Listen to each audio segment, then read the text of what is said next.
What's going on, guys? We are back, and so are the New York Yankees as the chase for 28 continues tonight. Let's get into it.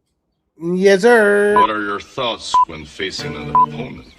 There is no opponent And why is that? because the word love does not exist.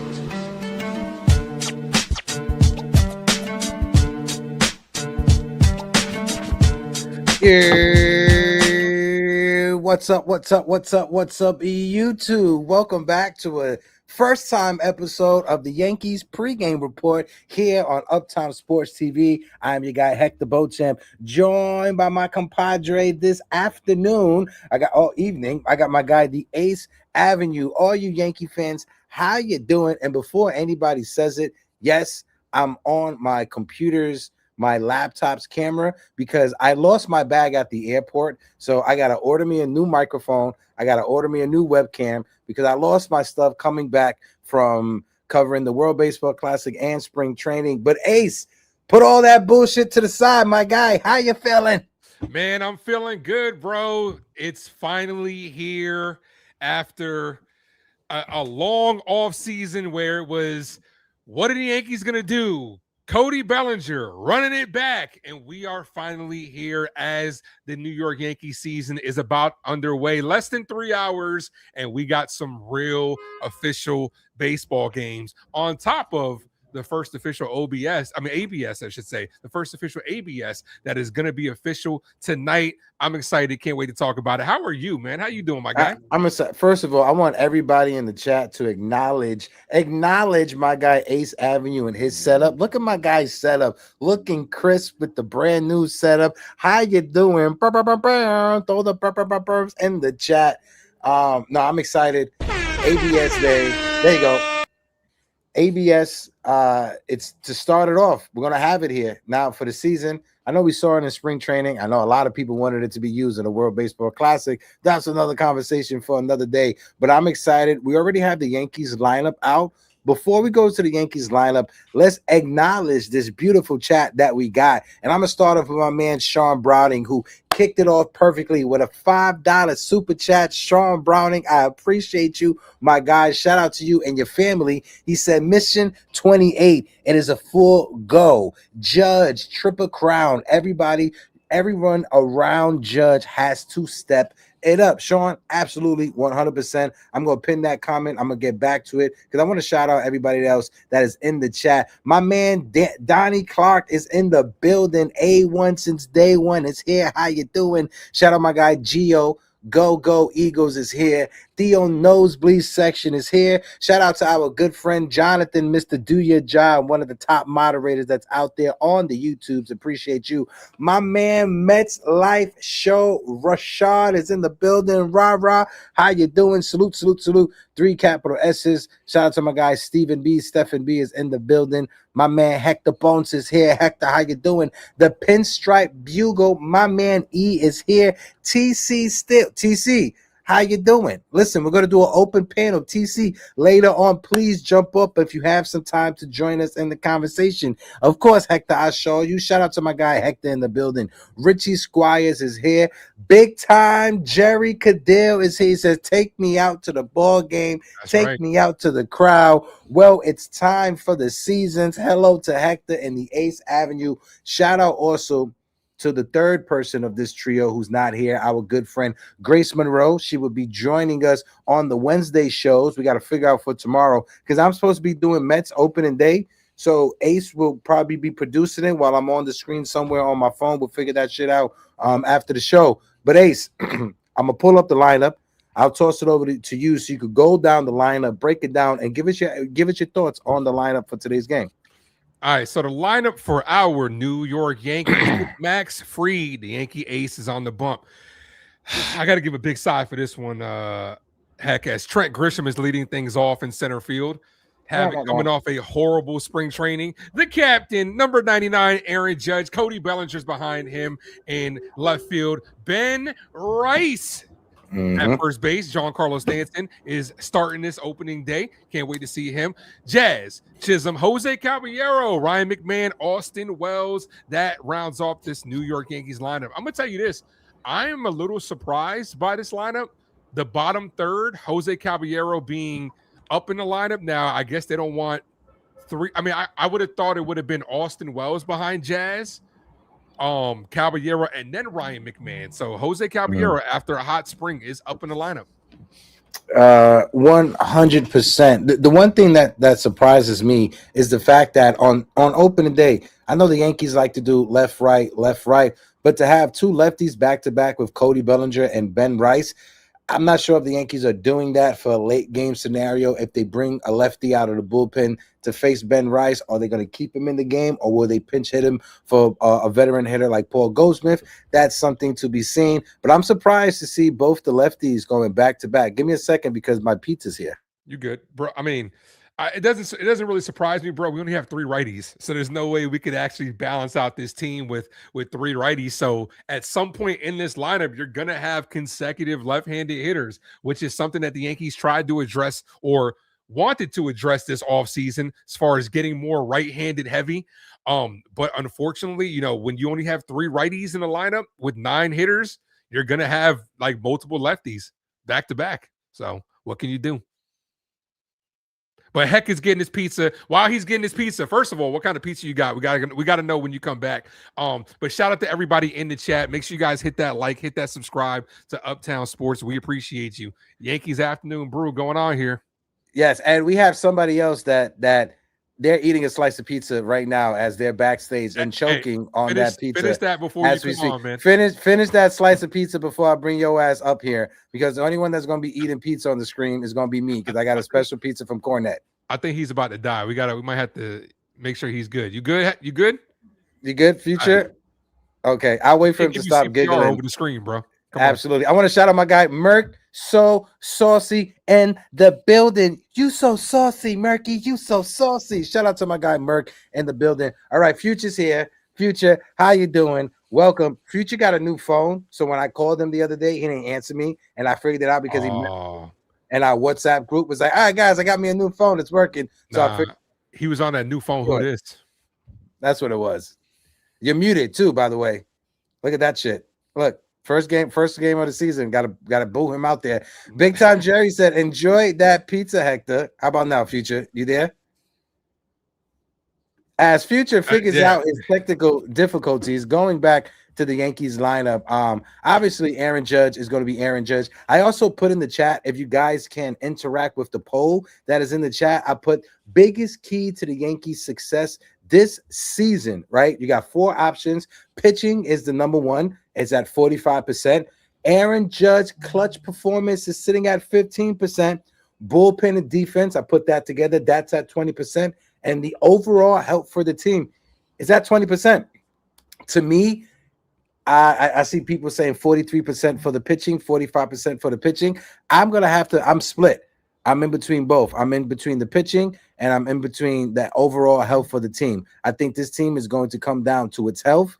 And if Giancarlo Stanton and in that starting rotation, Garrett Cole, Carlos Rodon, those are going to be 2 big question marks in the rotation. My fault, bro. I'm just getting a text message. No, you good. Hopefully we get Future in the future of this stream here. You see what I did there? But when it comes down when it comes down to the poll, though, the keys to the Yankees' success, it's hard to say for the regular season, right? Because when we get to the postseason, that's going to be a whole different story as far as what the key to success is. But early on, obviously, you know, you're looking at a guy like Aaron Judge to have another monster year, but he's going to have to show out when it comes to playoffs. But you can't win a championship in the end of March. It's literally impossible. But I'm going to go with bullpen and defense, because for the first time in a long time, I'm a little bit worried about this Yankee bullpen. Now, I do have faith that ultimately the Yankees will ultimately figure it out. But when it comes down to it, we don't know whose bullpen around the league is going to be good until we actually start playing some games.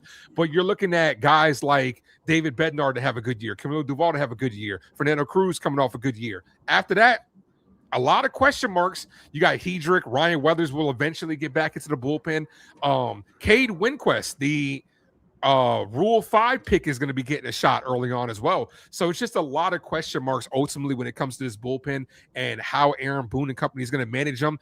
Hopefully they have some success early on, but if they struggle, the Yankees are going to have to make some moves or show some faith in some of these young guys.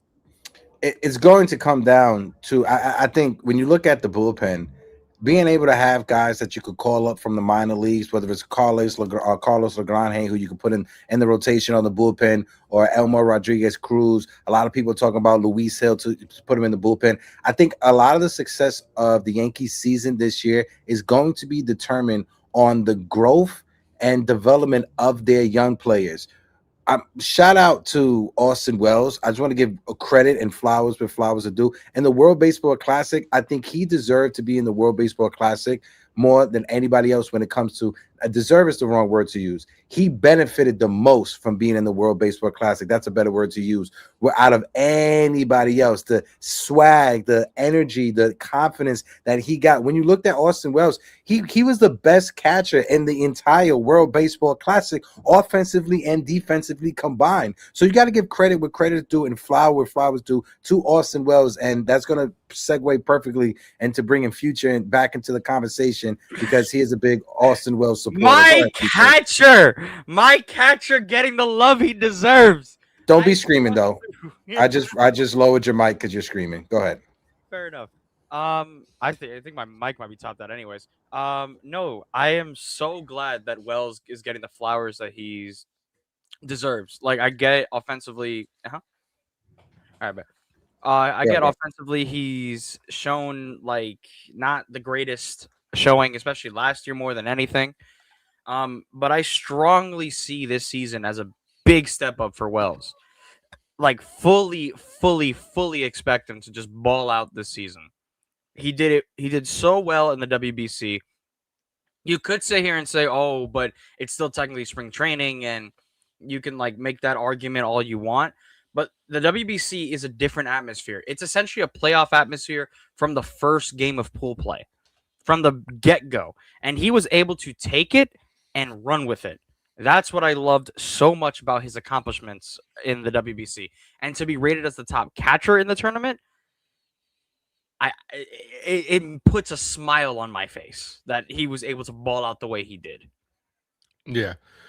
I mean, I could see both sides of it. I can congratulate him for what he did in WBC if it translates well to the regular season, because if it doesn't, then it absolutely means nothing. If he wasn't riding that momentum, if he comes out and struggles, we're going to need a big year from Austin Wells and a lot of other young guys. I'm looking at Ben Rice as well. Ben Rice is going to have to take that step forward. Can he step into the upper echelon of star players in the MLB? I'm looking for him to take that next step forward.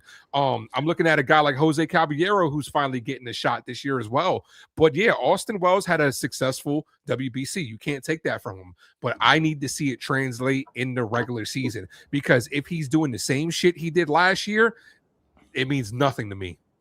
Yeah, and I also wanted to piggyback and continue my point, as I got my slice from Cornet's Pizza. If you guys don't know Cornet's Pizza in New York City, they're known for their big jumbo slices.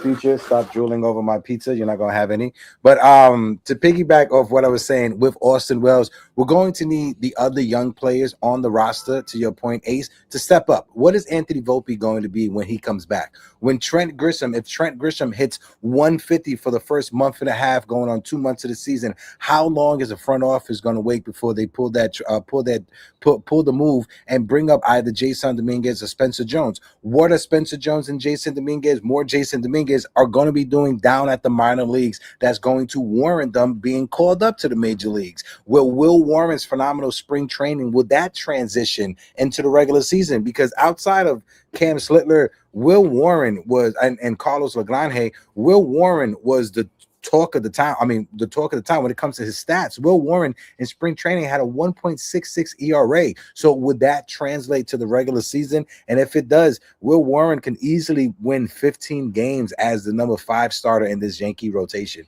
And that's not crazy for me to say. But it's going to come up to how is the rest of the young guys going to perform, and how is the back end of that bullpen going to wind up? What's Fernando Cruz going to be like coming off of the World Baseball Classic? Same thing with David Bednar as well, and Camilo Duvall. Go ahead, Future. I think out of all of them, especially when it comes to our bullpen, Camilo impressed me the most, especially with how he handled himself with Team DR. I mean, granted, it's not the first time he's played in the WBC, so it's not new territory for him. but his pitching impressed me a lot. David was a shutdown pitcher, so we can see that he's going to be solid for us at the very least. But He when was it comes good. down, no, when it comes to our bullpen, I only trust just going into the season, purely going into the season. I trust 4 guys: Fernando, Camilo, Hill, and Bednar. Hill's Those are the age only. scares me. Yeah. He's getting up Uh, there. who? Hill's age scares me a little bit. He's getting up there. Yeah, but the good thing about him, he's a lefty sidearm pitcher, so it's like there's a little more gas to it. But I feel like this would be the last season we see Tim, anyways. But I still have my faith in the lefty. So, but when it comes to the rest of the bullpen, I am excited to see Cade Winquist, and I'm excited to see Brent Hedrick, especially after the performance Hedrick put up last year. For what it's worth, his strikeout numbers are something else. So Hedrick definitely gives me a bright spot. But if you're talking about full confidence going into 2026, those 4, and that's where it ends. Yeah. All right, I'm gonna end the poll real quick. We got 30 votes on it, and right now it's the Yankees pitching at 43%. With everybody in the chat pointing as the Yankees' key to success. Go ahead, Ace. My fault. While I get another poll going in the chat. Now I was gonna ask you real quick. You got that thing I sent you with the 26-man roster? Can we put that up here so we could talk about that as well? The 26-man roster. I texted to you. Okay, I'll pull that up. Go ahead. Yeah. So while he's doing that, we do got a couple. Because you don't have an iPhone, so I have to send it to Yeah. Well, we're not perfect. You guys aren't perfect. I understand if you don't have Androids. So, but this roster that we're looking at, man, it's like this roster that we're looking at. It's like we will be looking at shortly. We can go ahead and take a dive into that, but we do got a couple guests backstage. Heck, you want to go ahead and announce them up? Yeah, I'll bring them up. I don't see it. If you can send it to me again. I got my guy JV in the building, and of course my man Ben. JBM Sports Group is here, fellas. How are you doing, JV? It's so good to see your beautiful ass, my guy. I miss you. What's going on, brother? I miss you guys. What's going on, Ace? What's up, Future? How you guys doing? It was good. Chilling. Brew as always. What's up, brother? How's it going, brother? How's everybody doing today? Everybody is good, and then we got my guy Mikey Caliendo. Ro is in the building. How we doing? I'm good. I just want to fix your audios real quick, make sure everything is good. As Ace sends me over the 40-man roster for the Yankee. Real quick, I'll let the fellas introduce themselves. They've been up here multiple times. If you guys don't know, you guys better know. Roro, I'll start with you and throw it down the line to JV and Ben. Well, along with the other 2 fellas that jumped on here, the 3 of us started our own channel. We do a podcast. We do everything. We do baseball. We do a little football, a little basketball. And we're diving into a couple other sports, but as of now, I could say I'm happy to be here with you fellas. Hector, Ace, Future. It's always a pleasure to see all of you, and I'm glad to be back up here with you. Yeah, same here. I mean, always doing these panels is an honor. Thank you guys. I appreciate having us up. And opening day is now here. Finally, it's the quest for 162. Right, you got to go through the 162 game grind. So this is the best time of year, and like I said, thank you guys for having us up. I think this is awesome. So, and hopefully the Yankees get off to a good start tonight in San Francisco. Yeah, like Hector said, recurring guest, and I feel like at this point it just feels like the chemistry is always there. I appreciate all you guys for obviously having us here as JBM Sports Media, and we don't take this for granted at all. Let's have ourselves a great night. Yes, sir. Ace, do you have the 40-man roster pulled up on your side to screen share it, or? I can. 26-man roster. I sent it to you. The 26-man. Okay. My fault. Yeah, just technical difficulties. It's all good. All good, brother. I don't see it on my end. Did you email it? You just responded saying you got it on a text message. No, I didn't go through. It literally didn't go through. All right, I'll get it. You sent. All right, my fault. Apples, bro. Apple, bro. Anywho, opening day is here. We have the New York Yankees versus the San Francisco Giants. To start it off, Roro, since you are the residential fan from Queens, I'm gonna kick it over to you. We're gonna talk Mets baseball later on in the conversation, but I want to start off with you. When it comes to this matchup, What are your expectations? What are you looking forward to for the season when it comes to either teams? And obviously, if you want to throw in some stuff about your Mets, you could throw in some stuff about your Metropolitans. I'll save the Mets stuff for later. I just want to enjoy tonight. I'm just glad baseball's back. To be honest, I don't really care who was playing tonight. Listen, it's the Yankees Giants. Listen, what I find interesting about tonight is actually the pitching matchup, and you got two studs on the mound, Fried and Webb. To me, the most interesting thing is Webb's numbers against the Yankees, which are actually terrible in the 3 appearances he's had. I think his ERA is over 5 against the Yankees, so that's something notable to watch. And something else I looked into going into tonight, I wanted to see who maybe had the most action against Logan Webb. And obviously, Aaron Judge leads the way, but it's a very small sample size. The most success over the most at-bats against Logan Webb is actually Ryan McMahon. He's hitting over 300. He's 8 for, I believe, 34, 35 against Logan Webb. So that might be something to look out for. But listen, I'm glad baseball's back. The itch is finally gone. We're here. So I'm looking forward to it. I'm very excited. Oh, it definitely was a crazy itch. It definitely was a crazy itch. So we do have the 2006 26-man roster for the New York Yankees. I'm going to pull it off real quick. Ace, I'll kick it over to you to go through it, and then we can toss it around to the fellas to join the conversation. All right, cool. The 26-man roster: pitchers Bednard, Bird, Blackburn, Cruz, Duvall, Fried, Hedrick, Hill, Cam Slitler, Will Warren, Weathers, Walker. Got a little feedback over that. As far as catchers, we got J.C. Escara and Austin Wells. Infielders, Jazz Chisholm, Goldie McMahon. Outfielders, Gerchek, Grisham, Judge, Giancarlo Stanton. Utility, Bellinger, Caballero, Ben Rice, and Rosario. All right, so this is the official 26-man roster. I'm going to kick it over to you, Ben. Is there anybody that surprises you that made this roster? Well, I wouldn't say surprise necessarily, but I think the fact that Cade Winquist did make it to this opening day roster, I think that's a major plus. I think a lot of Yankee fans were hoping that would be the case. I mean, I really like that. I thought this kid deserves his shot, and the fact that he's getting it right here, I think that's the biggest thumbs up, I would say, looking at this opening day roster. For me, just to quickly, Luis Hill not making this roster is definitely a concern. When it comes to the strength of the rotation, you would expect the guy that won the Rookie of the Year to be somewhat in that mix, and for him not to be in that mix is definitely concerning. And Will Warren had his ups and downs, and the fact that he made it over Hill is just letting you know basically what's going down. I guess at spring training it just didn't pan out for the way we expected it for Hill, and Will Warren's been a bit better. Obviously, Dominguez is another guy not making this squad after being there. Obviously, we know his defensive inefficiencies in left field, but that's why they signed a guy like Randall Grichuk. Randall Grichuk is a better defender, and he's a right-handed bat. That's basically what they were looking for in the outfield, and they were able to go get a guy like Grichuk who's a veteran presence. But it's definitely a little bit different. The one thing I like to see them change is potentially getting maybe a right-handed catcher. I think we're a little too left-handed at catcher right now. But then what do? Do you send J.C. Escara down? And I know he's really comfortable with that pitching staff, and he's got a little pop as well. So there's some things that you may change in the future as the season progresses. But there's definitely some question marks when it comes to the back end of this bullpen as well. Obviously, my one big thing is what are we going to get out of Camille Duvall? If he could find that control early on, I think he'll be a real stud. But if not, it could be a long season for a guy like him.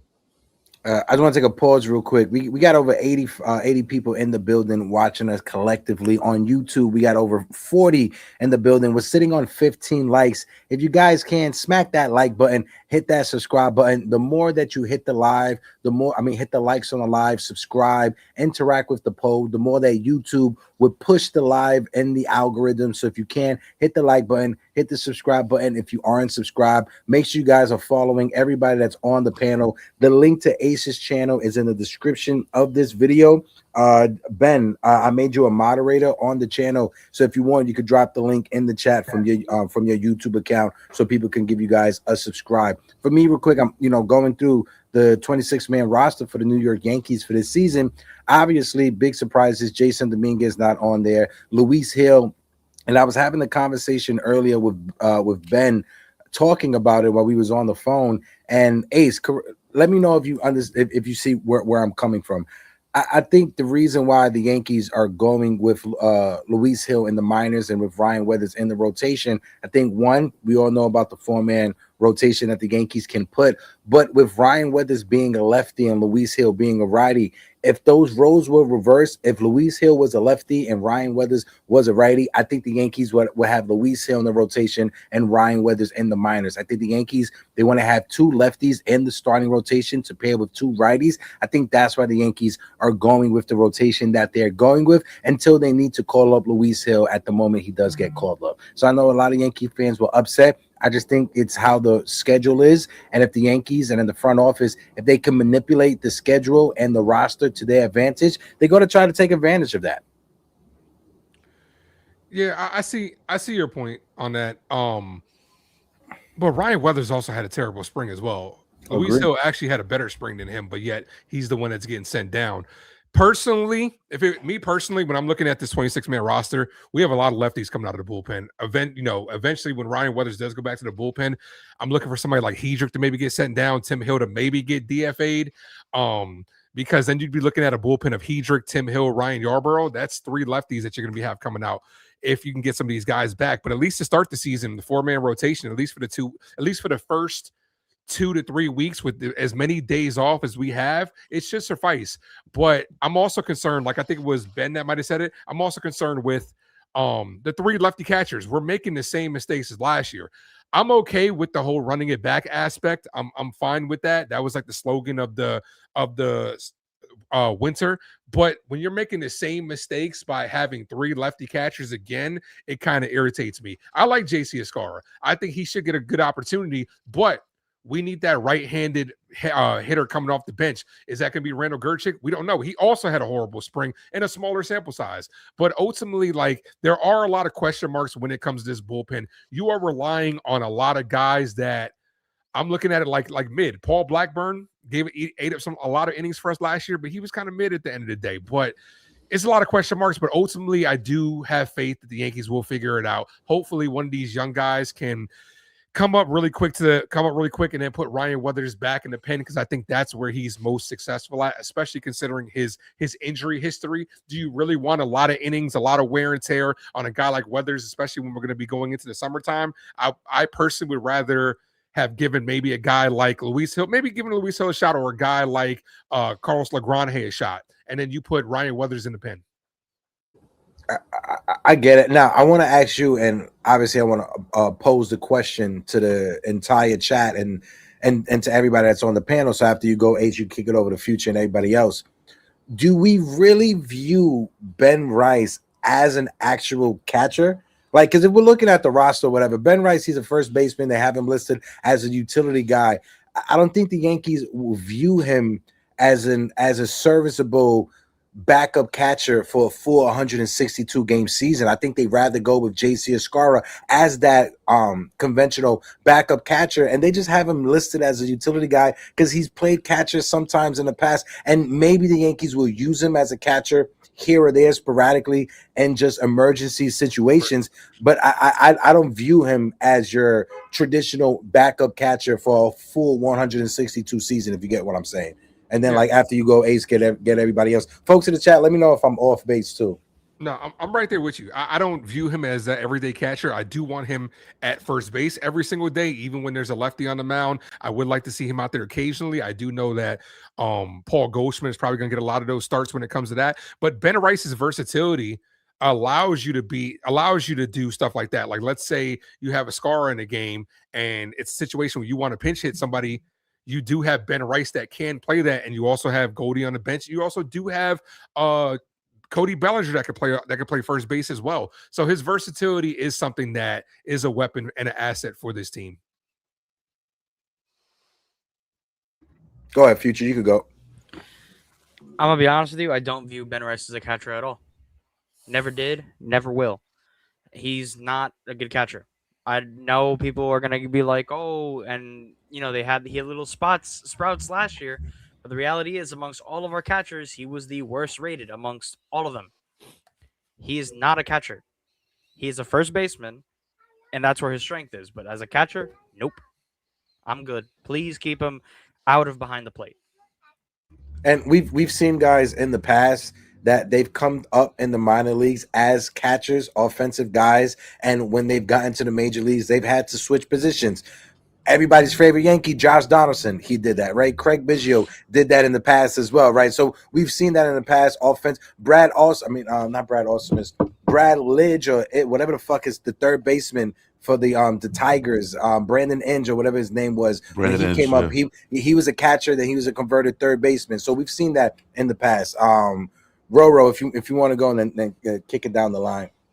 I mean, I'll be honest. The three of you kind of hit every nail on the head when it came to that situation. I don't see him as a full-time catcher. I think it's going to be more of an emergency type situation, like what Hector said, or even just a matchup situation. And the fact that you do have the versatility of himself, Bellinger, they could move around, they could slot into first if you ever get stuck in a pinch. If you want a pinch hit for a scar, if he's the guy hitting, if he's the one playing that day and he got the start, it gives you not versatility, but it gives you some sense of depth and a backup plan. God forbid, maybe a Scar or Wells were to miss some time. So that's also a decent little thing to have in your back pocket, that you do have that guy who's primarily a first baseman who can also catch. That's how I kind of look at it. I don't view him as a catcher. But listen, to have guys that could play multiple positions, that's the new way. That's the new way. That's a new day and age. And to now have guys that could catch, that's even more dangerous because, like I said, you now create a weapon in the sense of you have a matchup difference. Let's say one of these guys do get hurt, God forbid. It's a long season. Things happen. Guys. It's guys are going to miss some time. They need a day off. X, Y, and Z. So to have that ability is a very good thing, and it's a good problem to have. Yeah, I mean, listen, I think it's definitely agreeable with all you guys. I don't see him as a catcher either. I think he's going to be a first baseman, and I think that's where he should be focusing his time. My one thing is this: Austin Wells needs to prove that he could be an everyday catcher. He's got to be able to prove that. Listen, the power numbers are there, and the RBI production is there. He had 21 and 71, I believe, last year. You'll take that every day, but when you hit 215, 216, that's the problem. His other problem also is hitting fastballs. He struggles with hitting fastballs up in the zone, which is a problem for me. I mean, in Yankee Stadium with that short porch in right field, you have to, as a left-handed hitter, you have to be able to catch up to that fastball and be able to do damage. And I think that's where his average actually suffers, is he's not able to hit the fastball, and he puts himself in counts where you would be seeing a lot of fastballs, and he can't convert. So I want to see him be able to convert in fastball counts. For example, 2-0, 3-1, 2-1, counts like that where he's ahead and he could see more fastballs. He's got to be able to convert on that. He shouldn't be getting eaten alive when he's up in the count. And to me, that's something that's going to be able to help his offense. If he could really prove that he could hit for average, and I'm not saying he's got to hit 280, right? He's not Jorge Posada. I'm not asking him to be Jorge Posada. I'm asking him to hit 250 and be serviceable. And I know he could call a good game behind home plate, and he could work with the pitching staff. They won 94 games last year with him catching the majority of games. So I have no issue with that. My issue is the offensive side, where he does get streaky and he gets these long stints of him not hitting the baseball, and that has to change. Yeah, I think when you look at Ben Rice in general, I don't think that he should be even catcher number 2. I think it should be an emergency thing, if that even could be a possibility. I think first base is his position, and it should be his position. The only way anybody should have him at catcher would be in fantasy, because that utility be great when he's on your fantasy team. So other than that, no, I don't see it. It just maybe emergency catcher at best, but if not, nah, just stick him at first base and let that be that. When you look at where the Yankees have him in the lineup, and there was somebody in the chat that I didn't get to say what up to. Folks in the chat, keep on hitting that like button, hit that subscribe button. Where you see where the Yankees have him in the lineup, he's an 8th hitter in the lineup. If you look at his stats that he produced last year, 21 home runs, 70 plus RBIs, even if he gives you a 215, 220 batting average, Ace, tell me if I'm wrong. You take that from your 8th hitter in your lineup. You take that from your 7th hitter in your lineup. The issue with the New York Yankees is that if Giancarlo Stanton gets injured, if Ryan McMahon doesn't produce, if Chad Chisholm goes into a slump, and if you have to move Austin Wells, and if Austin Wells is your 5th hitter in your lineup, or he has to be your 4th hitter in the lineup, you're going to have trouble during an 162 game season. But if Austin Wells, if he could come through as your seventh hitter, if your eighth hitter, or even as your sixth hitter in your lineup, you take those numbers. But I gotta agree with you. He has to step it up and he has to produce as a higher clip this year, especially coming off of the WBC that he had. Yeah. Well, as of right now, he's 9. So whatever production you get from him in that nice spot is found money at this point. Hopefully he can run into a couple, but I want to see, like I said, him Yeah, I taking did my math wrong. I read it wrong. My fault. Go ahead. No, it's all good. I want to just see him take that next step forward as one of the Yankee youth that could pan out, because this to me should be a make or break year from Austin Wells. If he has another year like he's had in the past, it might be time just to move on from him. That's a hot take right there on its own. We're gonna keep it going. Shout out to everybody. I think Grace would agree. No, I think Grace would agree as well. You got to hit that Grace Monroe. I wish we had a drop for that. We're gonna need a Grace Monroe, Austin Wells drop. Folks in the chat, Donnie Clark says, "Oh, John the Beagle Station and whatever." Okay, throwing runners out. Wells needs to be consistent at throwing runners out. We saw him in spring training a little bit. Look somewhat better at throwing some runners out, but I can agree with you. We're gonna keep the line going in the conversation. Ace, when it comes to the divisions, when it comes to the AL East, when it comes to where the Yankees stand, what's your predictions? Let's go through each divisions. Let's start in the American League. What do you think is going to happen in the AL East? And let's keep it going as we go through the AL East, Central, and the West. And then we bring it over to the National League afterwards. I'm going to go ahead and say AL East, New York Yankees, 95 wins. I've been on record saying Aaron Judge triple crown this year. I'm going to put that out there in the world. I think he's going to have a monster year, and 95 wins is good enough to get the AL East championship back. I think that's what will happen in the AL East. What about you, Future? What do you have for the East? Future frozen? I agree with Ace, minus one thing.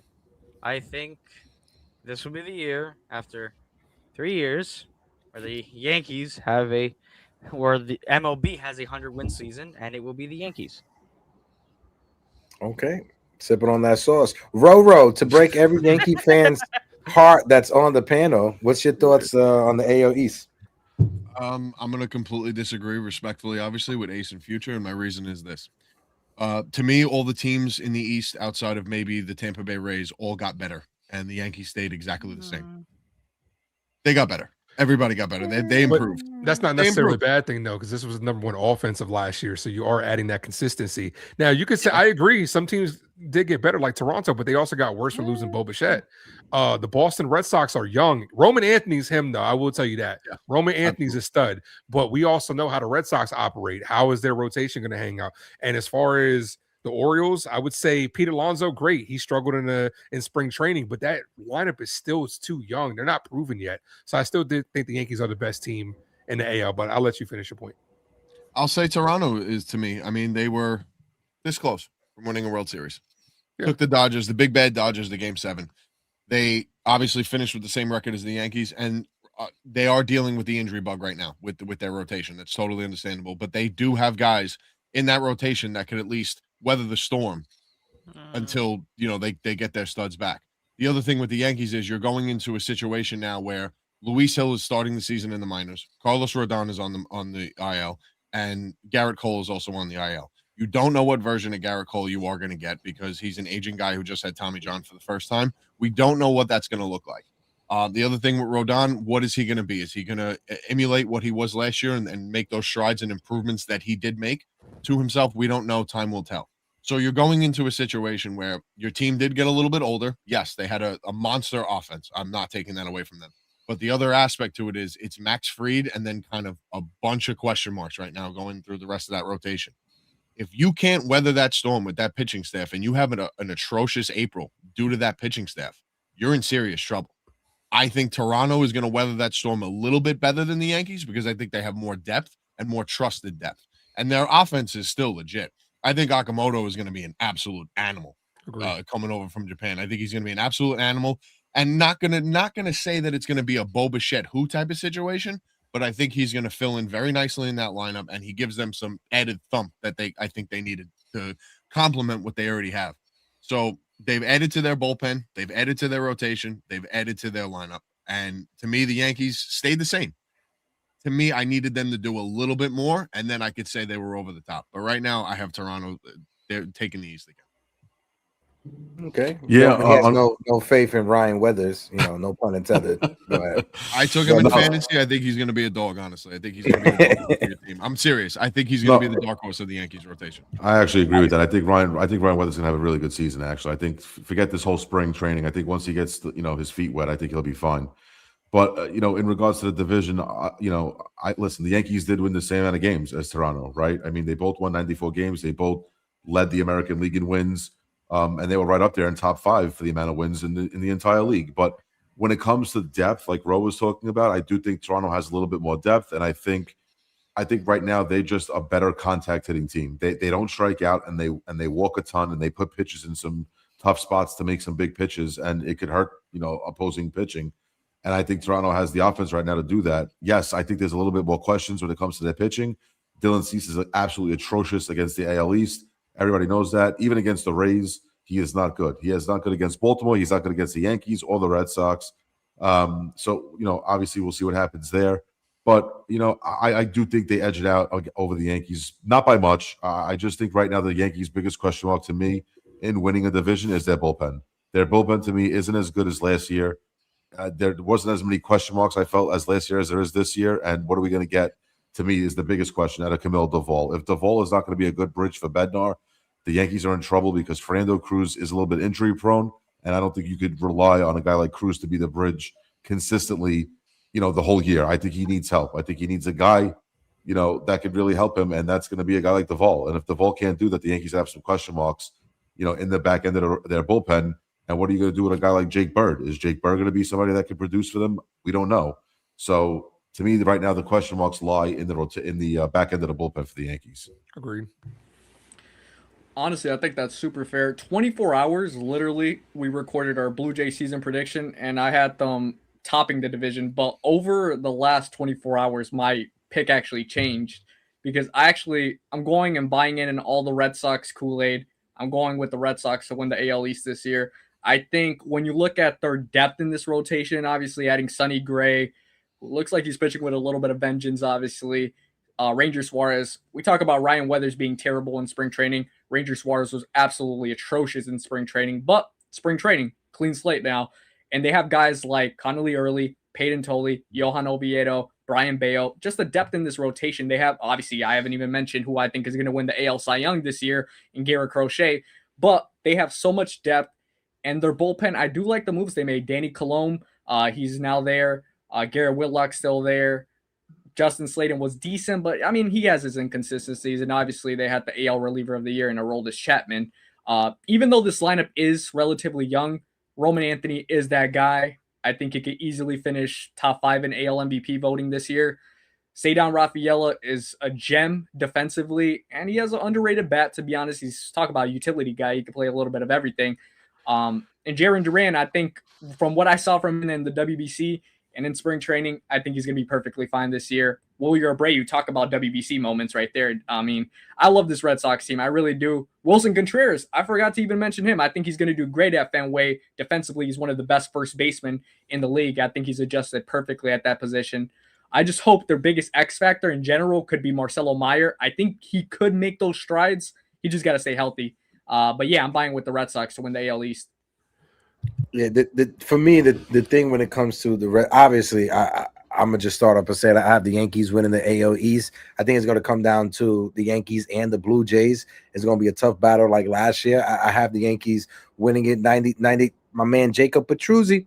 I got the Yankees winning 92 games, and I got the Blue Jays winning 91 games. I think it's going to come down to a one game difference between the top two teams in the AL East. For me, the Red Sox was the biggest disappointment this offseason because at the winter meetings, the Red Sox were connected to Pete Alonso. The Red Sox were connected to Ketel Marte. The Red Sox were connected to Joe Ryan. They were in heavy conversations for those three players, and they struck out on each one of them.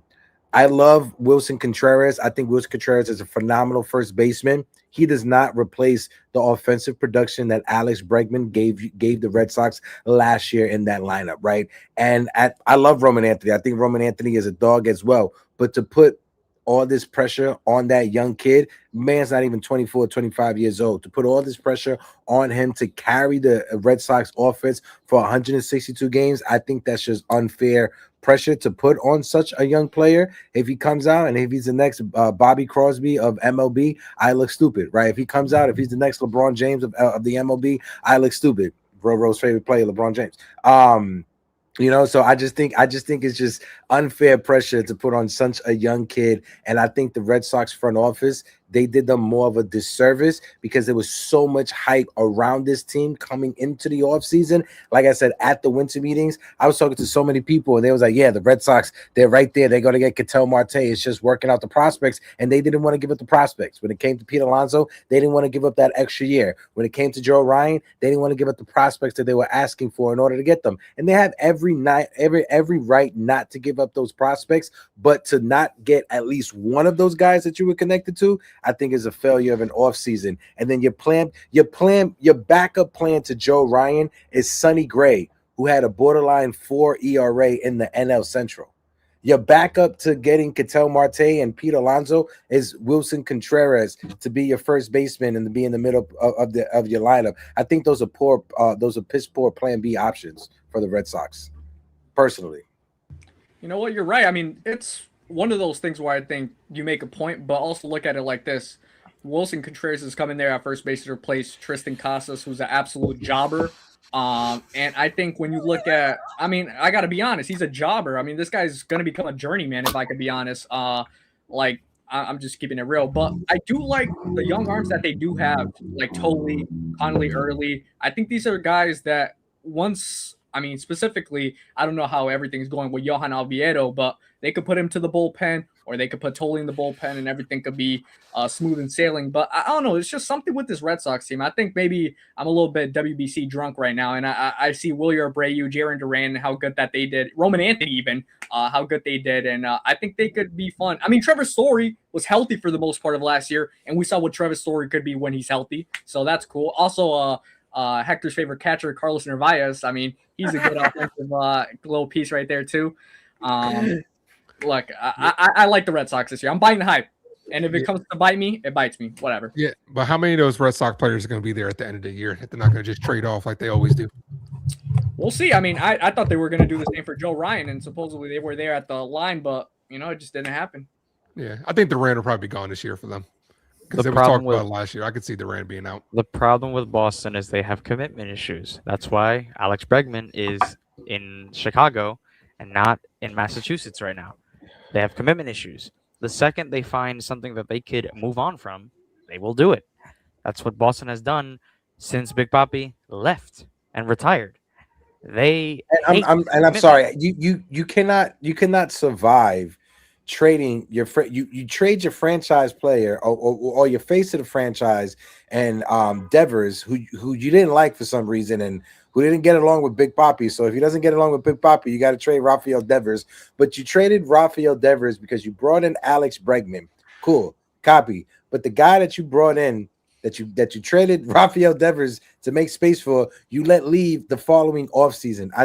That's just bad signals from the front office to the fan base. It just signals dysfunction. It signals Isaiah Thomas running the New York Knicks. That's what it fucking signals. Oh, that's terrible. Yeah.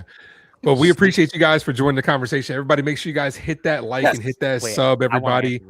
I want to answer this one too. What's your sleeper team? I'm assuming he means in all of MLB. For me personally, I got 2 in each division. I'm gonna say Kansas City Royals are gonna be a sleeper team for me. And this one's a little bit of a stretch, but I just want to see it happen more than anything else. I want to see the Pittsburgh Pirates get back into the playoffs. That's what I want to see. Those are my 2 sleepers. What about you guys? My two sleeper teams, I'm gonna say it real quick. For the American League, it's the Athletics. The Athletics, they are my sleeper team. I'm sorry. I had to throw it out there before you guys said it. The Athletics are a sleeper team. Their shortstop, the 19-year-old kid who they got in the Mason Miller move. I know everybody kept making fun and boo-hooing the Athletics, but they're setting their team up nice for their transition, moving into their ballpark in Las Vegas. For the National League, I would have to say Cincinnati. I think Cincinnati is going to surprise some teams in that NL Central. They've been stockpiling a lot of young players. I think Hunter Green is going to take that step forward, and he's going to be in the conversation this year for the NL Cy Young. Eugenio Suarez back in Cincinnati. He loves playing in Cincinnati. He has a good relationship with the organization and like the broadcasters and stuff. It's real good. I think it's a good story for baseball. I think the Cincinnati Reds are they're my surprise team in the National League. He stole mine. Who? Hunter Green. He's out till July. They'll be fine. They'll be fine. Oh, he is? Shit. Yeah. Fuck. Yeah, he's out till July. That. Yeah. And Lodolo just went on the IL as well. Yep. I'm still riding with Cincy. I'm gonna be honest. Listen, I'm going with the Colorado Rockies, and for a couple of reasons. One, their mascot is fantastic, and two, they have a nice view from the top deck. It looks like a great stadium. So much. I do like Tovar though. I'm a fan of Tovar though. Yeah, no, I think it's a he's got a shame good he has year. to play. It's a shame he has to wake up every morning and he's in Denver. I'm gonna tell you right now. The A's are gonna win the West. Okay. Oh my gosh! I'm- All right, Hey, thanks for coming on. Future. Look at it. Look right, at it I'll right see you now. guys later. Thanks. Look at the division. Look at the division. The I'm only out. threat in that division is Seattle. I'm sorry, that entire Houston? division No, is garbage. Houston's Yes, Houston's got good Houston pitching, man. Houston has good pitching, bro. They got the fucking guy from Japan, bro. That's Yeah, it. Imai. They got Imai. Bro, They They got have Hunter Brown. They got I mean, Hunter yeah. Brown. They got other pitching. Sevy will outpitch him. I'm telling you I right now, feel bad. Sevy, but I'll pitch him. no, Sevy's Sevy like he's got a will job. Sevy was Oh, Future, I think you had some mic problems. I'm sorry. Go ahead. Yeah. Oh my god! Oh my gosh. Listen, I can respect the Athletics as a sleeper team in the AL. I feel the same way. I think they got a nice young team. They got some nice pieces, and they got Wilson, Kurtz, obviously DeVries, the shortstop that they got. They're building, like Hector said, they are building a squad. I would like to see them maybe take a step a little early because everything that's going on with that organization, that team, that fan base, they deserve it. So I mean, we touch on that. To say that they're going to win the West with what's out there, that's bold. But hey, I appreciate bold. I can say that. It's baseball. Yeah. My NL team. This is going to be maybe a little shocking to everybody. The Arizona Diamondbacks, and here's why. Oh. They made their moves in the offseason at the trade deadline last year, and till the very last series of the season, they were in it. They could have easily been Cincinnati and got beat up by the Dodgers in the first round. They were in it. They made their moves. They traded away big pieces, big bats, and Naylor and Eugenio Suarez, and they were still in the mix. They're getting Corbin Burns back, I think, around midseason. They have, I believe, decent pitching that underperformed big time last year. I don't think that's going to be the case. I think Zach Allen is going to go out and try to prove himself. The other side of that is I think they actually still have a decent offense. They have a nice young squad. I love Geraldo Perdomo at shortstop. That kid is a stud, and he's starting to become maybe one of those overlooked guys in the National League. He's maybe the new Ketel Marte that just everybody doesn't appreciate. That kid is legit. Like he's the new J Ram. He's the new J Ram. Would very well could be. Very well could be. So that's my my sleeper in the NL. I really do like the Arizona Diamondbacks.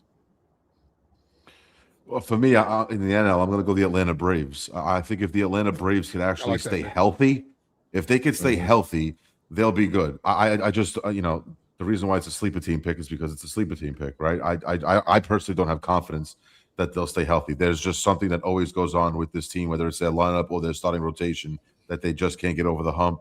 And then there's times where they have guys, star guys, like Austin Riley last year, not playing up to their potential, which is a massive problem. But if they could keep guys like Acuna in the lineup and Ozzie Albies maybe has a better offensive season than he did last year, Austin Riley maybe comes back and has a better offensive season. If that rotation can stay healthy, at least 3/5 of it, they should be able to win a few games more than they did last year. I picked them to win 80 games for this year, which is a 4-game increase last year. I just don't see how they could beat this injury bug. They're just constantly behind the 8 ball. But in regards to this whole, topic of being a sleeper team, I do see the Braves being a sleeper team if they stay healthy. And I'm going to go with the A's for the AL, just like Hector and everybody else. I do think they have a ton of prospects. They have a lot of guys that came up that really were able to produce on the major league level.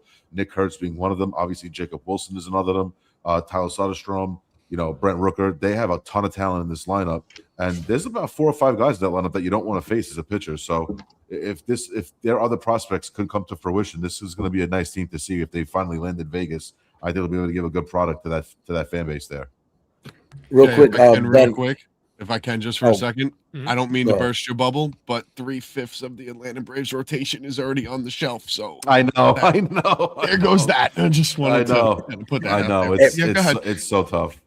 I just want to say real quick before I throw it over to Ben, folks, we got over 100 people in the chat watching us, 102. Shout out to my guy NYC Money in the building. We got 49 people on YouTube. If you guys can, hit that like button, hit that subscribe button. Make sure you guys are subscribing and following everybody that's on the panel. All of our social media links are in the description of this video. Make sure you guys go and follow my brother, the Ace Avenue, and subscribe to his channel. He will be live during the game. One of the better, if not the best, watch along that is on YouTube is my guy, the Ace Avenue. So make sure you guys go and follow my guy. My brother Zoe is in the building. TC still is still here. Our good friend Jonathan, Donnie Clark is in the building. Salute. Make sure you guys go and follow and subscribe to our good friend Jason Custodio as well. Another dope Yankee content creator. We support all the content creators that are out here, especially the 3 brothers that are underneath us as well. Roro, JV, my guy Ben. There's enough views, there's enough likes, there's enough subscribers for all of us that are on the internet to survive and to grow as well. So we're all just trying to help each other grow. Make sure you guys visit and subscribe to Latino Sports as well. Go ahead, Ben. Yeah, I think Ace hit it right on the dot. I think my sleeper team for the AL's the Royals. I think the Royals have a little bit of a vendetta going into this year with how last year went for them. And the fact that Kauffman Stadium now, they pushed in the fences. They did a little bit Baltimore Oriole-esque. I think their offensive numbers are going to be actually way improved with Jack Caglione. I'm a big fan of Carter Jensen. I think he's going to be DHing and then catching with Sal, going back and forth. So I'm a big fan of the Orioles. They also got my guy Isaac Collins. They traded for him. I think that's going to be a very solid bat in their lineup. And as long as the rotation can stay healthy, man, a full year of Cole Reagans, we need it. Waka, Lugo, Noah Cameron, obviously Chris Bubick. I think we have a lot of good arms in that starting rotation. And that bullpen, adding Matt Strahm there with Lucas Erceg and Carlos Estevez, I'm going with the Royals as my AL sleeper. And then NL, I do think that's a tough one, because you obviously have the juggernauts and then you have like the teams below. I think I will go with the Pirates though, because I think the Pirates have the rotation for it. Jared Jones will be back eventually. And I do believe that lineup with Brandon Lau, Marcelo Zuna adding as well, Connor Griffin, service time manipulation. Talk about that. This guy's not on the opening day roster for them. So I think it's only a matter of time for him to come up, maybe 2 weeks, 3 weeks. I don't know. But I'm a fan of what the Pirates did this offseason. Maybe didn't spend as much as people wanted, but this team has improved, and they're going to make that stride for the wild card. I want to say honorary mention for the American League. I want to give an honorary mention to the Chicago White Sox. I think the Chicago White Sox, they're changing the culture that's going on and that's been in the south side of Chicago for the past few years with the horrible baseball that you've seen. I think them bringing over Murakami, adding pieces that they add in the offseason, I think the Chicago White Sox are going to be a lot better this year than they were in years past. I don't think the White Sox are the laughing stock of the American League anymore. I agree with that. Yeah, the White Sox definitely had a good offseason. I agree. The South Side has been buzzing. Heck, they're excited. I think for the first time in quite some time, they have like names that they're actually excited for, like Colson Montgomery. I think he's a stud. There's a lot of pressure on him, but when they have prospects coming up like Higgins Smith, Noah Schultz, Braden Montgomery, like, oh, this is it right here. This is what I. This is the World Series right here. White Sox versus Rockies. Yo, what do you think the odds on that bet is? I don't know. This is like The Rock and Hulk Hogan at WrestleMania 18. Somebody get their future. This is like plus 150,000 at that point. It's got I'm gonna look that up. I'm sorry, I'm gonna look that up. But yeah, heck, I think that's a great honorable mention right there.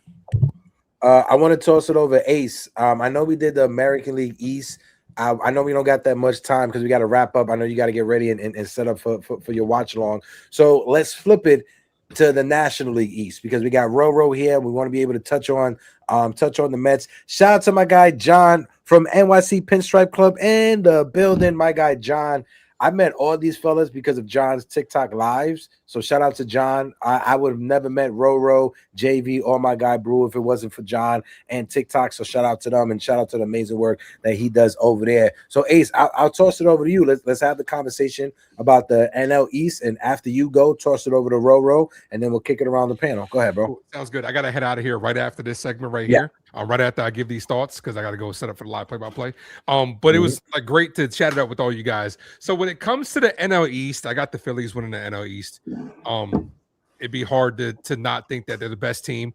Last year, I called the New York Mets not making the playoffs from the beginning of the season. This year, I'm going to go the 180. I think they will make the playoffs this year. I think they will bounce back and get in as a wild card team. I do like Atlanta. But I just don't think that they'll be able to overcome everything that they have to overcome. JV made a lot of great points. They could be a sleeper team. We'll ultimately end up having to see. But then you have two feisty teams in the Nationals and the Marlins that do like to put up fights, at least against the New York Mets, especially with the Miami Marlins. But I think I got Philadelphia winning that division and then the Mets getting in as a wild card team. All right, Ace, I know you said you got to wrap up. Let the people know what time you start your live, what time they should be backstage, and let them know, like, just give the people who never seen you before a little bit spill of what you do over there on the Ace Ave. Well, I will be on at the time that Usher pulled up in his drop top cruising the streets. Anybody know what time that is? 7 o'clock. Sorry. On the dot. 7 o'clock on the dot. I will be live starting a little bit of a pregame for the game, which is on Netflix at 8 o'clock. That's a whole nother topic within itself. Hopefully, Netflix has the shit together for tonight. But 4th season of live play-by-play by yours truly. I appreciate everybody's overwhelming support. Everybody that's course, like bro. heck that sits here and that enjoys the live play-by-play of me acting a fool for my New York Yankees. We are here. The chase for 28 begins tonight. The New York Yankees, all the way up until October, will be affecting my mood for the rest of the night. For the rest of all these nights, based on if they win or lose. I cannot wait to call this season. Got a lot of things in store, including, like Heck said, got a brand new set that I'm rocking with, a lot of stuff that I will be unveiling, a lot of things that I will be unveiling as the season goes on, a lot of shows I'll be adding to it on top of all the movie stuff that I'll be doing. But, of course, Hector, my brother, I appreciate you for making me year 2 of being a mainstay on Uptown Sports. And shout out to the lovely co-host, Grace Monroe, who couldn't be here with us, but we will be back tomorrow. Early for Yankees Morning Brew, talking about a Yankees victory.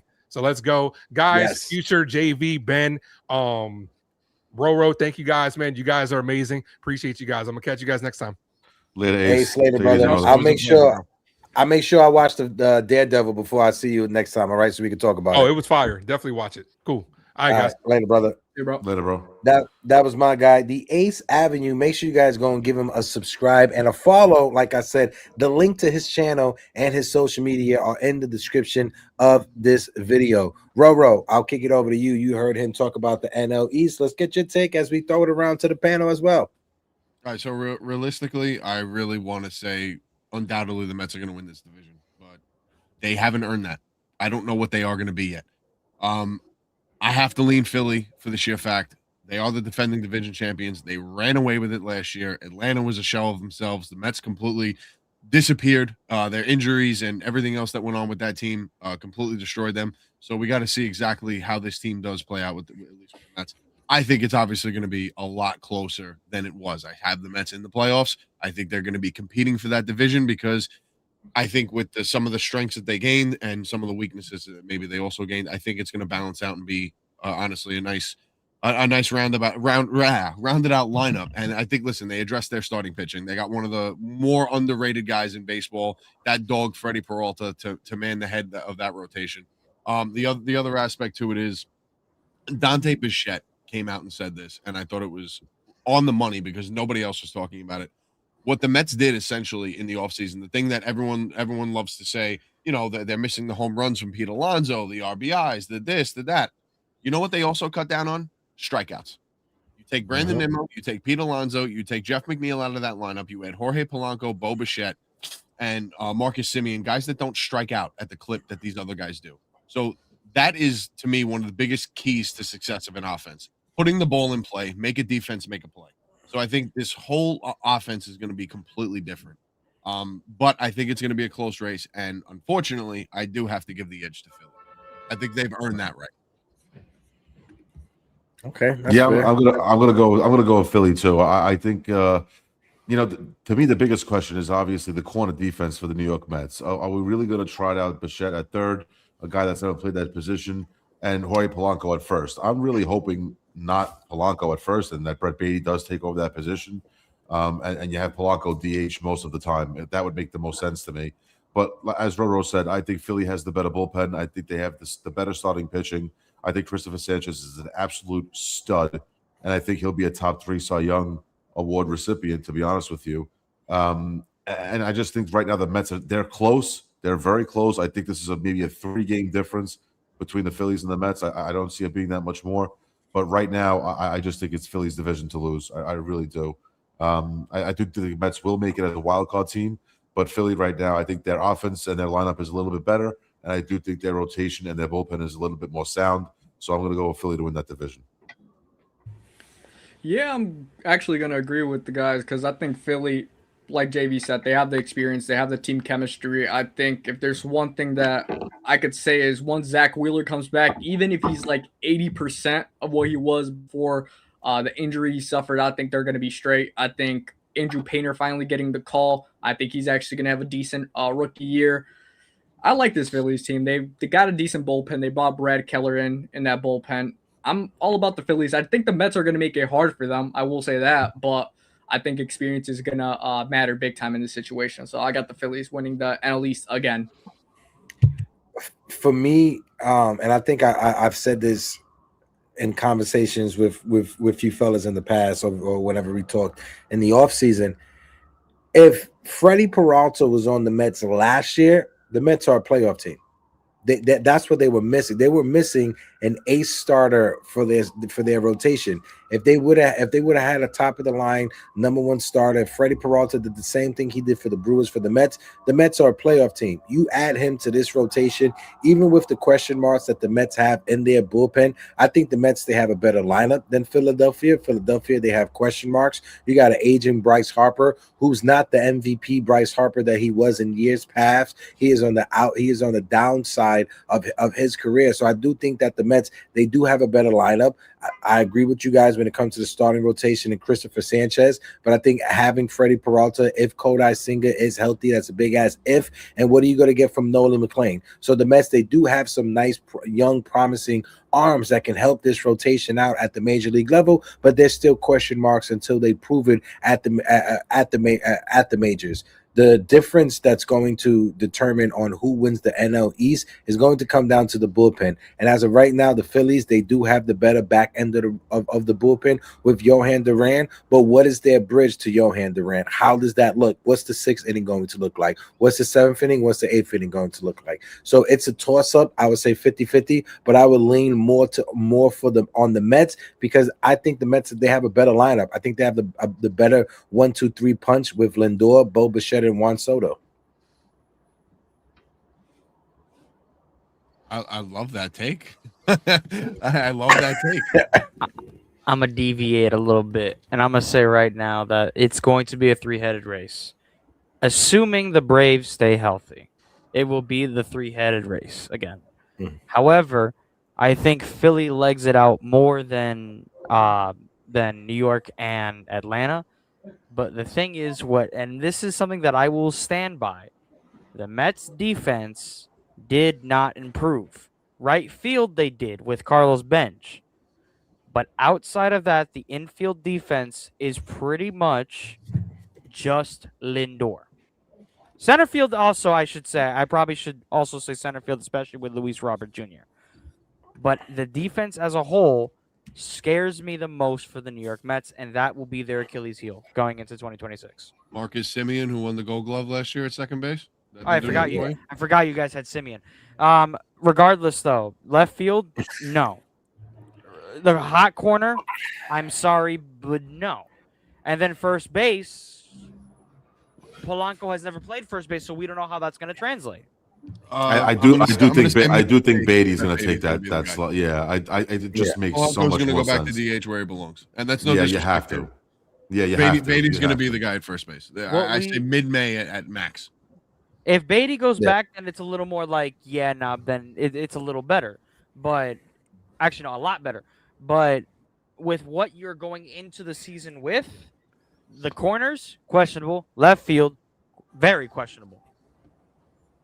You can have that same conversation when you look at the Phillies, because Kyle Schwarber, he's not going to be a left fielder, right? So who are they going to put out there? You got Adolis Garcia, who is on a decline. You got Justin Crawford, who's a promising young player, but him and Carson Benz, they're still young kids that haven't proved it at the major league level, so they cancel each other out. So the same conversation that you're having about the Mets defense is suspect. It's the same thing that you could have when it comes to the Philadelphia Phillies. JT Realmuto, he's shout out to him for getting the bag, but that's going to be one of the worst contracts or agent contracts that the Phillies have on their roster. Already pointed out Bryce Harper and his decline as well. So I think it's going to come down to the offense and their lineup. And I think the Mets lineup is going to produce more than the Phillies lineup, because the Phillies lineup, they have more question marks. I think the Mets, they have a better 1-2-3 in Lindor, Bo Bichette, and Soto. When you look at the Phillies, who is it? It's Bryce Harper and JT Realmuto. Bryce Harper, Kyle Schwarber, and JT Realmuto. And Trey Turner too. Trey Turner, if he has his song playing and he can hit home runs, yeah, you know. I Living in a big blue world. I just straight up think it's going to be a three-legged race between the three big heads in the NL East. But I just think Philly legs it out. Huh? Yeah, I don't see Atlanta in that making mix at all. Their ace is down already, and Strider, they got 4/5 of their rotation is already hurt. Ozzy Albies can't put together a full season. Austin Riley gets hurt every other day. Michael Harris plays great for half a season. Matt Olson hasn't been 50 home runs. Yeah, Matt Olson hasn't been a 50 home run guy in 4 years. I mean, you don't know what these guys are. Matt Olson was first half of last year, he was atrocious. Michael Harris, first half of last year, he wasn't good. And then he turned it on fine. But Michael Harris has not put together, to me, a full season of who he shows to be. He hasn't done that yet. And that's going to be huge, because if you got half of your lineup cold and the other half hot or hurt, you're screwed. I know we're gonna have to get ready to wrap things up to get out of here, but I'm gonna throw it over to Ben. Ben, you got any predictions, any winnings for us today? Like, what are we doing? Actually, I think I was tailing JV's parlay today. JV, if you have your parlay on deck, I tailed Jay. He sent it to me. I'm gonna share it on the screen. Yeah, I was gonna say, if you go can ahead. share it. I tailed the exact same one. Saw that in your story. Saw that one on your story. No, that wasn't it. That's just oh, that wasn't it. Oh boy, this JV one though, I like this one right here. Aaron Judge to hit a home run. Max Fried, 4 strikeouts. New York run line 1.5. Rafael Devers to record a hit. It's definitely spicy. Spicy, Bo. Hey, we running with it. I believe in the judge. I can see it. Oh, by the way, I did look that up. Rockies White Sox World Series is plus 52,000. $10 would win you 5,200. Rockies money line, baby. I'm doing it. I may not watch. Right now. I may not watch baseball if that happens. I'll donate. That'd be a wait, time out. Into the strike. I'll tell you. I was about to say, in a lockout year, that would be the worst thing. Oh my god, that might save baseball. No, I don't know. I think that might kill baseball. You might see people heading out. Might end it. Might end me. I guess the last thing I'll say before obviously we wrap up, like, do you guys have a World Series prediction, like AL, NL, and like the winner maybe? Amongst the AL teams, if we're talking about just amongst the teams, I think amongst the AL it's Toronto, Yankees, Mariners. I like that. And then the NL, obviously the favorites. We do not mention them in this house. Mets are definitely up there. They're number 2, actually. I have Mets number 2 and Phillies number 3. Wow. I know I have the Phillies winning the division, but I have the Mets going further. Okay. That makes sense. Fair enough. My World Series prediction, though, is Yankees and Phillies and Yankees in 6. So there's that. How do you bet against the Dodgers right now? I don't. It's not that. It's just because I've been at least get there. Yeah, I've been riding. Yeah, I've been riding that like 2026 Yankees Phillies horse for about like 2 years now, so I'm just sticking to it. I hear you. Hold on, I'm trying to see this Did you do like an 8-leg parlay, bro, with wild teams on it? I did. Oh, so that's not the one that I don't know for some reason why that didn't pull up. So it is a 8-leg parlay. Yankees money line, Chicago Cubs money line, Boston Red Sox money line at Cincinnati, Houston money line against the Angels, Dodgers money line against Arizona, Phillies money line against Texas, Milwaukee money line against Chicago, Seattle money line against Cleveland. If you bet 20, you win in 726. I'm putting 20. You know, I put you I know put what? 100. I put 100 to win 3,800. I'm trying to Hey. buy some new shoes. Do you got to pay rent? Is everything good over there? You good, bro? I'm good, bro. I just got a new house. I'm chilling, bro. I'm Oh, chilling. okay. I'm just I'm saying. chilling. bad.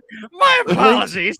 Blink twice if you need help, bro. You know. I'm just I got saying. to blink 4 times. He's 4 times. staring at the camera, wide eyed.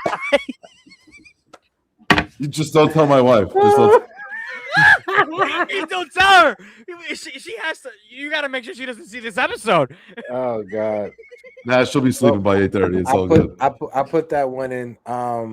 Last thing before we get out of here. Any crazy MLB storylines that you guys are interested this year? Like for me, I want to see like we brought it up with Pittsburgh, but I want to see what's going to happen with Paul Skeens. What's the narrative that's going to be shaping around Paul Skeens? Like basically, how long are we until it's trade scenarios for Paul Skeens? How far into the season are we doing? 1 week, 2 weeks, 3 weeks into the season that the trade scenarios start coming out? Like, what storylines are you guys interested for this upcoming season?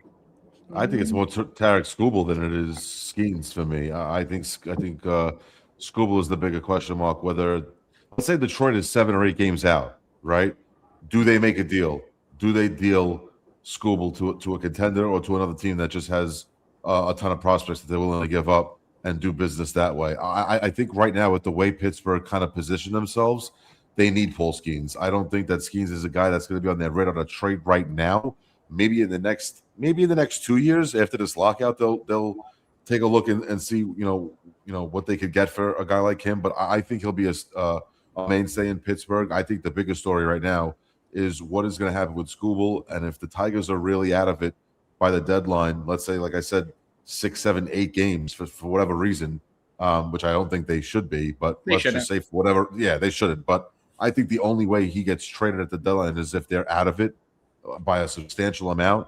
But I do think he's not going to resign there. I think he's as good as gone if he gets traded or if he just goes to somewhere else via free agency. But I definitely would want to see what happens there if the Tigers, for whatever reason, are not going to make the playoffs by the deadline. Like I said, if they're 6, 7, 8 games out for whatever reason, injuries, just not playing well, do they make a deal? I got 2. I got a funny haha and then an actual serious storyline that I will follow. The funny haha is the White Sox winning more than 63 games. That's the funny. It could happen. The serious one is that I think, and I strongly feel this way, is that Skubal will be traded to Boston. Yikes. I see the Red Sox making a massive push, assuming if the Tigers are out of it. Again, assuming. I think the Boston Red Sox pull off a trade to get Tariq Skubal. Now, call me crazy, just to piggyback off what Future said. If I was the Red Sox, I would be more comfortable giving up my prospects for Tariq Skubal than Joe Ryan. I think Tariq Skubal is the more superior pitcher than Joe Ryan. I know Joe Ryan has more years of control. Tariq Skubal is a free agent after this year. It's going to come down to outbidding every other team in baseball. But if I'm the Red Sox, if I want to make that statement that we're back this season, a one year rental on Tariq Skubal, I'll be more comfortable giving up my prospects for Skubal than for Joe Ryan, because Skubal is the far superior pitcher, in my opinion. Agreed. And I don't think that's a crazy hot take. Very randomly, Ben, can you tell me what is alternative strikeout? Like, what is that on the betting side? Like, instead of the actual line, if you want to decrease it or increase it, you could do for example, let's say I think Max Fried's line is over 5.5 today. I think it is. and you could make it below. You could do 4, you could do 3, or you could do 6, you could do 7. That's alternative strikeout, should I say? Because it has here Logan Webb 5+ strikeouts, but it says alt strikeouts. What's that mean? Yeah, that's an alternate spread. So That's it's an not the alternate actual. spread, yeah. It's not the actual spread. So his spread may be, let's say, 6 or over under 6. But like Brew was saying, you could actually adjust it to where you want it to be. You can go lower than the actual spread, or you can go above it because you think maybe he actually exceeds 5 strikeouts. So you could actually pick alternate run line as well. Heck, most run lines in baseball are usually set at -1.5, +1.5. And you can actually adjust it. You could pick 2.5, 3.5, 4.5, and you could do it that way as well. So there's some ways to make money through the alternate spreads. I got Judge and Stanton both hitting home runs. Is that washed? Is that bad? No, it's definitely doable. I mean, It's doable. The balls might be juiced in this Netflix premiere. I'll tell you that. Yeah. I wouldn't be shocked. I would that be was something very, we were talking about very yesterday. shocked. Let's be honest. My bold take for tonight, and I mentioned this when I first came on the show. If you guys are still here and heard it and remember it, great. If you don't, I'll remind you.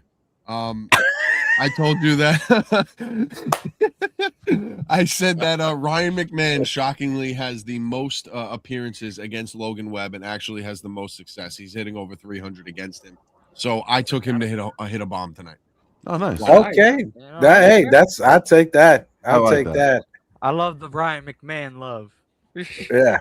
Same. Any knows? I wanted McMahon back when the whole Jazz trade rumors was going around. Unfortunately, I remember that. Yeah, 3 unfortunately. years ago when they should have got him, yeah. absolutely. Absolutely.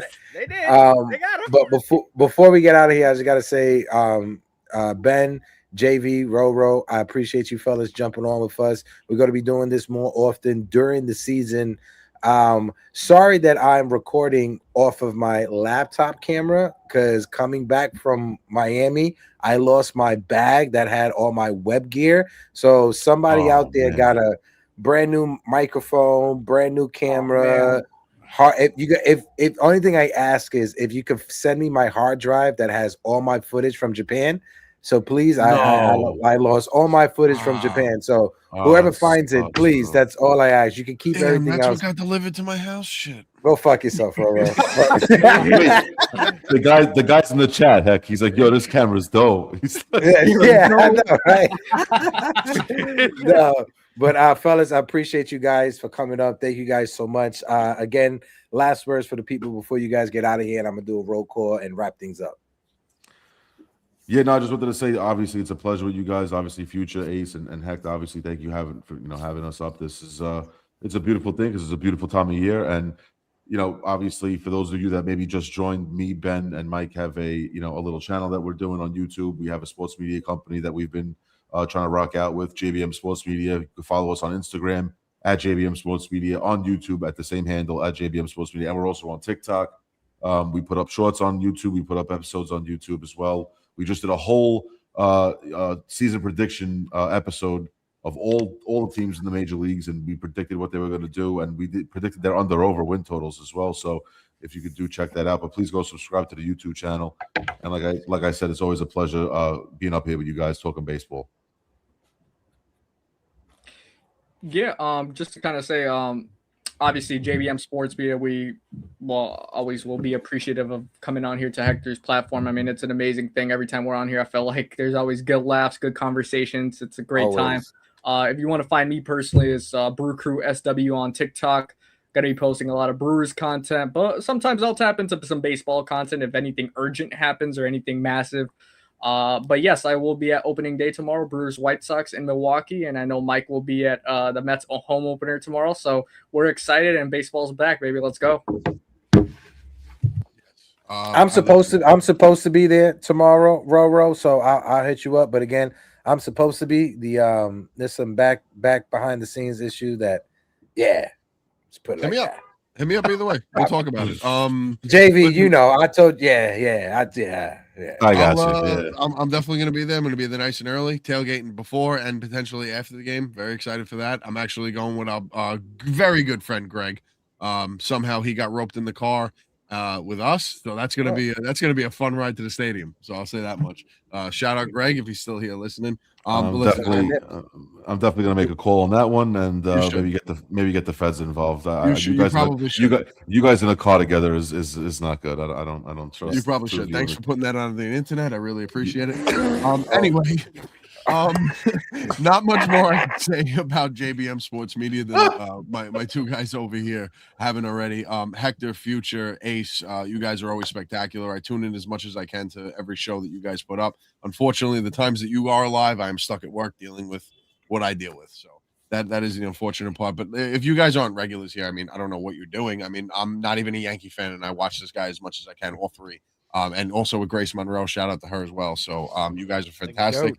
I appreciate you guys having us up here. And my final bold take of the season, this is a guarantee that it's the guarantee of all guarantees. Emmanuel Clase does not blow a save this season. That's the best. That's the best. Just want to throw that. Oh God! Oh yikes! Oh God! Yikes. Ben, you got some pressure to follow up on that. That was a crazy hot take. Oh yeah, I don't think. No, I can't. But I guess a bold take I did have, and I didn't even say it, is that He goes, either "I can't." Judge or Otani won't win their respective MVP for their league. One of those Okay. will not win it. We'll see which one it is. Drugs are bad for you, kids. Drugs are bad for you. That's Really all. bad. Yeah, absolutely. But fellas, Ben, Jake, you really did. You really did. Fellas, appreciate you guys. I'm gonna let you guys go as I get ready to wrap it up with the roll call. But shout out to my homies Ben, JV, and Mikey Caliendo, aka Roro. Love you guys so much. See you guys, man. Later, guys. Love you.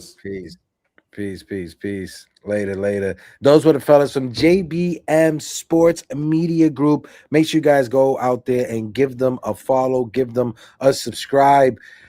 Future, thank you for hopping on with us as well. I'm gonna do the roll call. My guy Sunil, thank you so much for tuning in. Donnie Clark, A1 since day one in the building. My guy Jonathan, my guy John from the NYC Pinstripe Club in the building. Paranormal Funhouse is here. Salute to you, John, the Bigo Dad. Chris Perez, Chris P. Jr. is here. Shout out to you. Salute. Of course, our guy Jonathan was sitting on 43 likes on the show. Make sure you guys go and follow my man, the Pinstripe Bugle, on Instagram. One of the dopest social media accounts that are out there that cover the New York Yankees. I was able to link up with him at spring training for the first time IRL. Make sure you guys go and give my guy E a follow. Salute. Who else do we have here? Who is here? Hold on, because we got Sunil going crazy typing the same thing. TC Stills, I appreciate you. Zoe was in the building. Of course, my brother Caleb from Latino Sports was here. Salute. Future. Final score. What are you thinking on the score for tonight? Because I put some bets in, I put some parlays in. Hopefully I hit, so I got some money. I think it's going to be a close game, but I think it's going to end with a 6-3 score Yankees. I think they'll pull out with 6 runs tonight. Max will pitch into the 6th inning. I don't think he goes past the 6th, and we have a good game. I think we're just going to have a solid game. I'm saying 8-3 Yankees win. Stanton and Aaron Judge are going yard, so I can hit on my parlay. That's why I'm pulling for it. But I got Judge and Stanton both going yard in this game. I think Cody Bellinger is also going to have a good game as well. So mark it on that. 8-3 Yankees win. Max Fried 6 innings. He's going to give up 2 runs, 6 strikeouts. I'll give that stat line for Max. No, I bet I can definitely rock with it. I think Max, for me, I think I'll have him at like 6 Ks. Or 6 or 7 Ks, something around that margin. He might. That's just where I have him, but I think he's gonna have a little bit of a rocky first inning. I think he's gonna just sort of ease into his own, and just have a little bit he's gonna have a solid game, but not like a Max Fried game. Is the way I'll put it. Okay. I can see that. Folks in the chat, thank you guys so much for participating in all of the polls. Thank you guys for hitting the like button. Thank you guys for hitting the subscribe button. The New York Yankees march for the 2026 championship begins tonight in San Francisco on Netflix. I got to get used to saying on Netflix. But until next time, I'm your guy Hector. I'm Future.